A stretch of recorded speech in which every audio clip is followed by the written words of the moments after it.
ആസാം മുഖ്യമന്ത്രിയായിട്ടുള്ള ഹിമന്ത് ബിശ്വ ശർമ്മയുടെ പക്കൽ നിന്നും ഇപ്പോൾ ഒരു വമ്പൻ നീക്കം, അക്ഷരാർത്ഥത്തിൽ ഞെട്ടിക്കുന്ന ഒരു നീക്കമാണ് ഇപ്പോൾ പുറത്തു വന്നിരിക്കുന്നത്.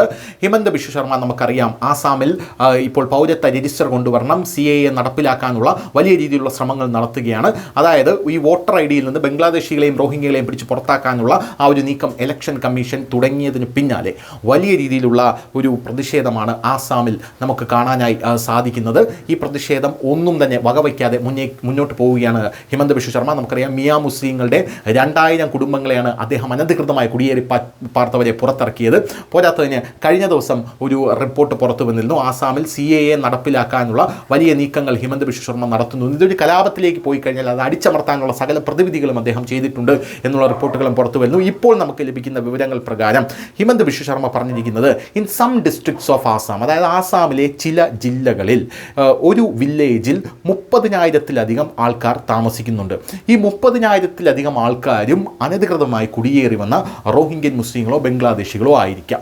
അങ്ങനെയുള്ള ആൾക്കാർക്കിടയിൽ 100 സനാതനീസാണ് താമസിക്കുന്നത്. അതായത് 100 ഹിന്ദുക്കളാണ് അവർക്കിടയിൽ താമസിക്കുന്നത്. ആ ഹിന്ദുക്കൾക്ക് ഇപ്പോൾ as per law arms licence കൊടുക്കാനായി പോവുകയാണ്. അതായത് നിയമപ്രകാരമുള്ള തോക്കുകൾ മറ്റുമുള്ള കാര്യങ്ങൾ അവർക്ക് കൊടുക്കാനായി പോവുകയാണ്, അവരുടെ സുരക്ഷിതത്വത്തിന് എന്നുള്ള വമ്പൻ റിപ്പോർട്ടാണ് ഇപ്പോൾ പുറത്തു വന്നിരിക്കുന്നത്.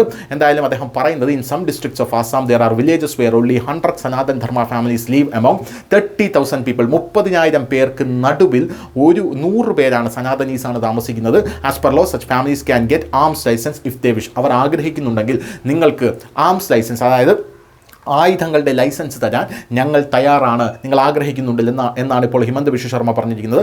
Protecting Sanatan Dharma is our duty എന്നാണ് പറഞ്ഞത്. അതായത് സനാതന ധർമ്മത്തെ പ്രൊട്ടക്റ്റ് ചെയ്യുക എന്നുള്ളതാണ് ഞങ്ങളുടെ ഡ്യൂട്ടി എന്ന് പറയുന്നത്. നിങ്ങൾക്ക് അവർക്കിടയിൽ യാതൊരുവിധ വിവേചനവും നേരിടാതെ ജീവിക്കാൻ പറ്റുമെന്നാണ് ഹിമന്ത് ബിശ്വ ശർമ്മ പറഞ്ഞത്. നേരത്തെ ഇത്തരത്തിലൊരു പ്രസ്താവന UP മുഖ്യമന്ത്രിയായിട്ടുള്ള യോഗി ആദിത്യനാഥ് നടത്തിയിരുന്നു. അതായത് ഇവർക്കിടയിൽ ഒരു 100 സനാതനീസിന് താമസിക്കാൻ പറ്റുമോ, സാധിക്കുമോ എന്നുള്ളതാണ് അദ്ദേഹം ചോദിച്ചിരിക്കുന്നത്. നിങ്ങൾ പാകിസ്ഥാനിലേക്ക് നോക്കൂ, നിങ്ങൾ ബംഗ്ലാദേശിലേക്ക് നോക്കൂ, ഇവിടെയെല്ലാം സനാതനീസ് വലിയ രീതിയിലുള്ള വിവേചനം നേരിടുകയാണ് എന്നാണ് അദ്ദേഹം പറഞ്ഞിരുന്നത്.